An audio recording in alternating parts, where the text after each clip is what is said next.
Cyrus the Great is considered to be the person who made the Persian Empire to be really great. Even though he's not really the founder of the Persian Empire, but he's the one who we can say brought it to the global stage. He's the one who expanded it immensely and made many around the world, the ancient world, to know of Persia and to even fear Persia, and many of several really big empires were conquered by Persia under the leadership of Cyrus the Great. So in this video I'm going to look at who Cyrus the Great was, how he came to power, but more importantly his family and the family where he came from, and his own family, and how his family ended up not continuing to rule the empire. It was just his son who ruled after him, and that was it. So Cyrus the Great is part of what is known as Achaemenid dynasty. And Achaemenid dynasty ruled Persia for very long time, for several centuries. Could be close to 5 centuries that this family ruled. But within that family now we have the family of Cyrus the Great. But when you look at Cyrus the Great, his own family did not rule for a very long time. Now, who was Cyrus the Great? Now, Cyrus the Great, as I've said, came from this family. The Achaemenid family was the very first ancestor of this family recorded, especially by Herodotus. And I need to point out this, that whatever I'm going to say here about Cyrus the Great comes from the book Histories by Herodotus, which I read, and it's a very interesting book. And if you love history, it's a book that you should create time to read. It's a very interesting book, and it will open up your mind to what was happening in the ancient world, especially in Persia, the Greek city-states, Egypt, even Ethiopia, that region. So the very first ancestor of the Achaemenid dynasty, who is recorded by Herodotus, is a guy who went by the name Achaemenid. That's where, of course, the name for the dynasty comes from. And I might struggle pronouncing the name, but you know what I'm talking about. Now, the Achaemenid dynasty, the very first ancestor of this dynasty, who is mentioned by Herodotus, is Achaemenid. Now, Achaemenid used to rule a tribe of people. It was a small tribe, and this tribe was called Persians. Maybe not actually Persians, but they were Persians, the original Persians, that is.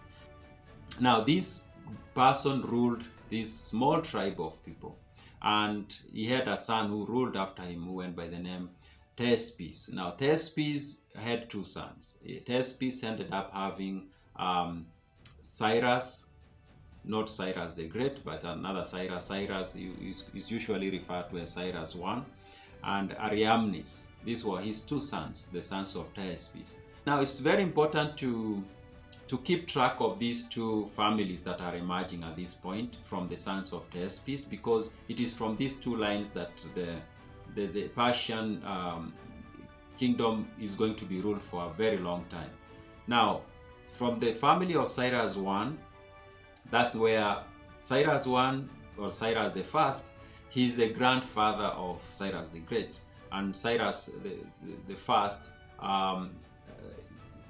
was also a ruler, but he didn't rule this Persia. It seems like he went and ruled a different, maybe it could be a village or a small community called Anshan. He wasn't a king. He's often described as kind of like maybe a chief. And Cyrus the First had a son who went by the name Cambyses the First. Now, Cambyses the First is the father of Cyrus the Great. Now, there is something from Cyrus the Great's mother's side. It's a story that Herodotus tells that is very interesting. Now, the mother of Cyrus the Great is a lady who went by the name of Mandane. Now, Mandane was a daughter of Astyages, and Astyages was the king of the Media. The Media were the overlords of the Persians. While the Persians had their own local chiefs and kings, you might even call them, or rulers, there was this Median Empire that ruled over them. And the Median Empire was a powerful empire.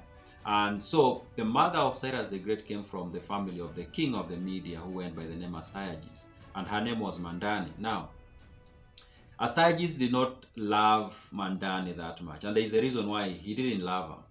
And it's because he had two dreams. He dreamt, there's one dream he dreamt where he saw some image, and he went to ask, Herodotus does describe the dream in detail, but I'm not going to go into the details of the dream. I'll just give you the meanings of them.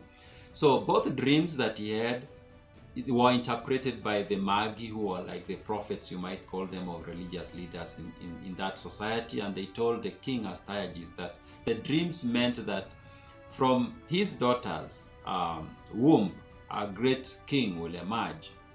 And Astyages did not like that because, like most societies around the world, up until very recently, and even some at this point, it was usually the male or the son who was considered to be the continuation of the family. So by being told that his daughter was going to give birth to a great ruler, that told Astyages that that ruler was not going to come from his family. That ruler was going to come from another family. And he did not like that. And for that reason, he started not really loving Mandane, or he stopped having good relationships with her. And in fact, he kind of like started finding ways to sabotage her so that she doesn't get married to a family that will likely produce a king. So Astyages started to compromise, or to take steps to ensure that the daughter Mandane did not get married to a family that could likely produce a great leader or ruler. So he went and found this family, the family of Achaemenid, and there was this Cambyses, I have mentioned him, and he decided to marry her daughter to this family. Now, it seems like when you read Herodotus' history, it seems like it wasn't something common for royalty of the Media to have their daughters marry the Persians, because the Media saw themselves as superior to the Persians. The Persians was their subjects, basically. By Astyages giving out his daughter to get married to a Persian, it was like he was just trying so hard to have the daughter marry a family that he was so sure was not going to produce a great leader. Before he's born, Astyages gets another dream, and he goes to these prophets and they tell him the same thing. So he's still worried that even though he had had the daughter marry a low family, you can call it that, there was still this threat that this boy was somehow going to be a great leader. So he takes steps to stop this from happening. And in fact, he sends for the daughter to come back home before she gives birth, and she has the baby in her home, and Astyages is doing this to make sure that he has the child killed immediately.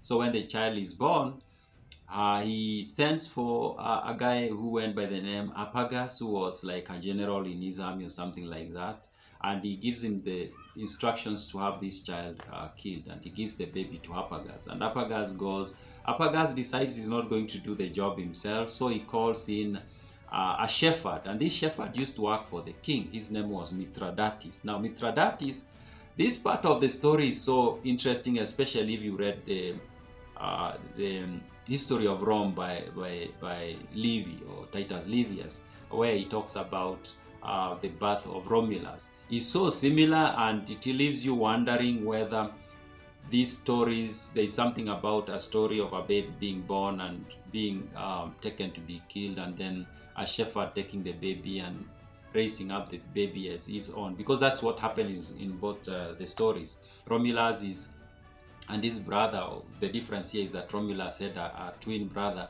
are taken to the river and they are abandoned there so that they die. But then somebody picks them up, and it happens to be a shepherd who takes them to his house and brings them up as his own. The same thing happens with Cyrus the Great. He is taken by this shepherd who goes back to where he used to stay in the bush, in the forest. While when he reaches there with the baby, he finds out that his own wife had given birth and the child was dead, and they decide they are going to to present the dead baby as Cyrus the Great, and then they keep the living baby and bring the baby up as their own. And that's what happens. And Cyrus the Great grows up as a son of a shepherd, just like Romulus and Remus grew up as sons of a shepherd. In Romulus' case, the shepherd went by the name of Faustulus. So Mithridates is so similar to Faustulus, and that's kind of like interesting. Now, when he grows up, he's known to be a child of the shepherd, but one time Astyages finds out. And he finds out because these kids were playing, and then one of the kids of the nobles accused Cyrus the Great of treating him like he was the king. And the king calls them in because the father of the other child had complained. And when the king looks at this child, he's able to determine that this child is not a son of a shepherd somehow. I don't know how. And he calls Harpagus, the guy who was given the baby, to go and get rid of it. And Harpagus confesses, and Herodotus goes into telling us this story of the king deciding to punish Harpagus by having his own child killed, and his own child being cooked, and Harpagus being served, and him not realizing that it was his child.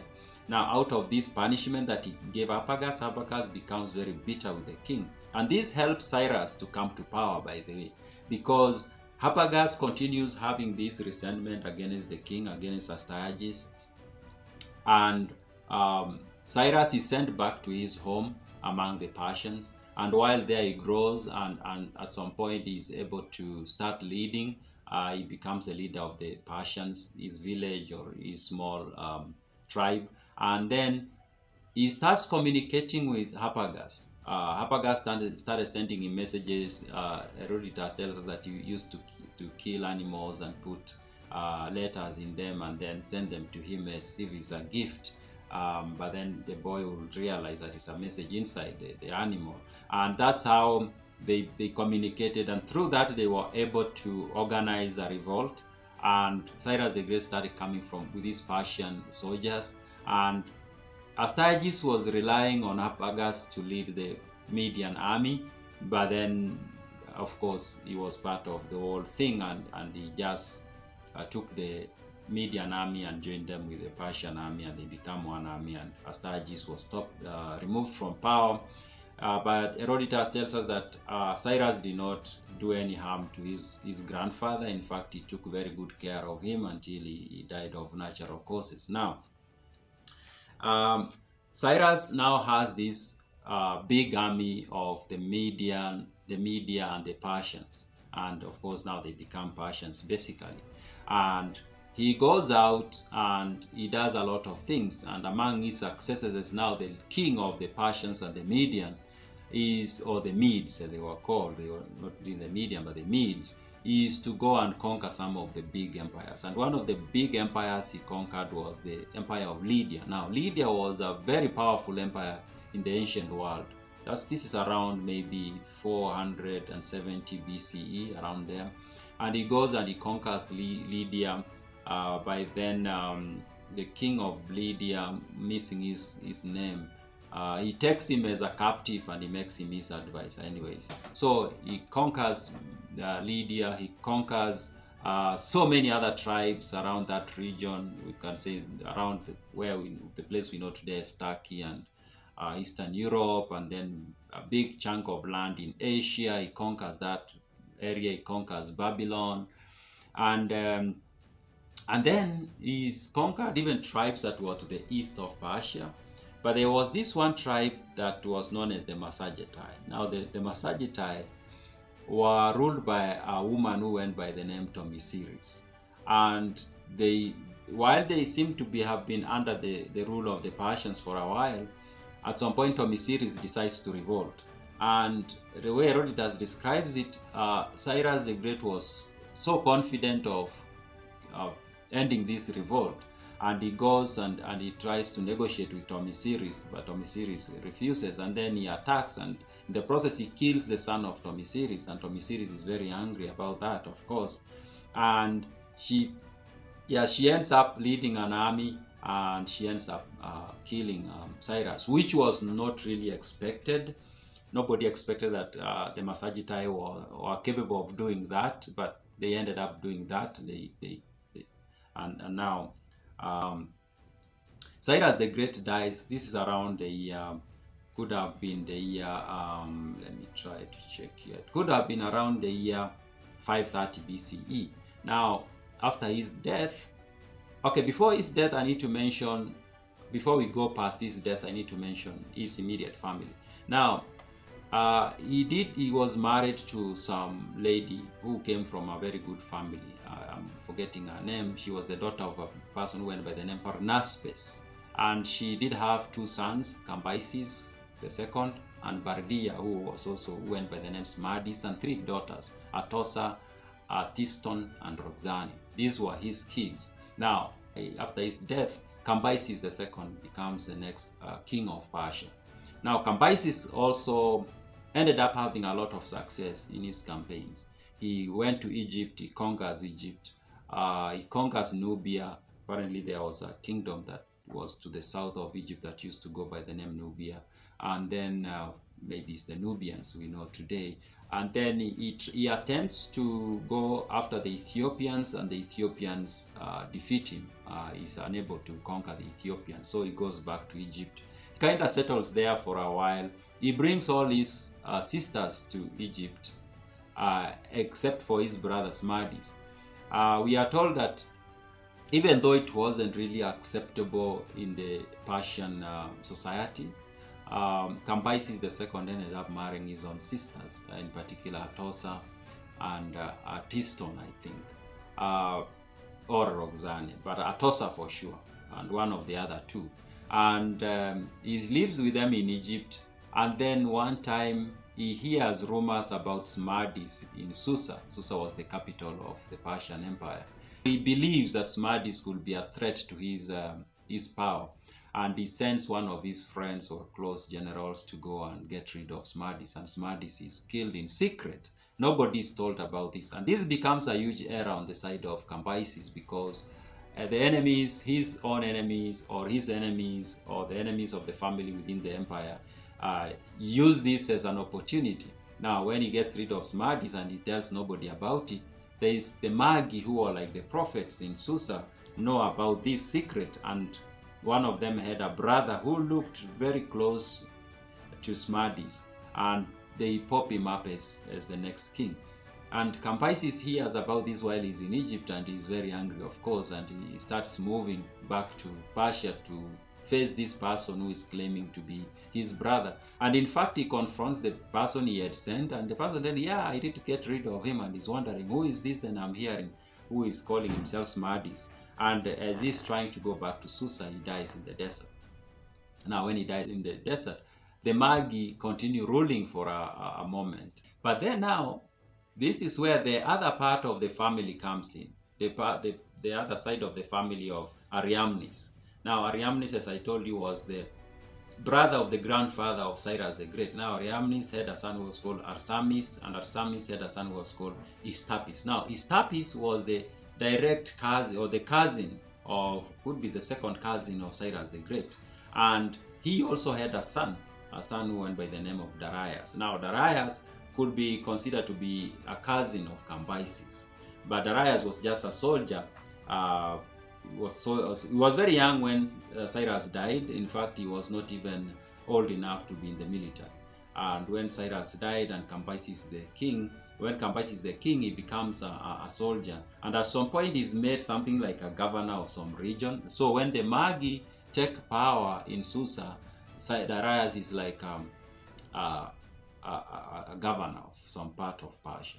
Anyways, then Darius comes back to Susa, and he knows of the secret that the person ruling is not the brother of Cambyses but an imposter. And he organizes with 6 others, and they launch an attack, and they take over, and they kill the Magi.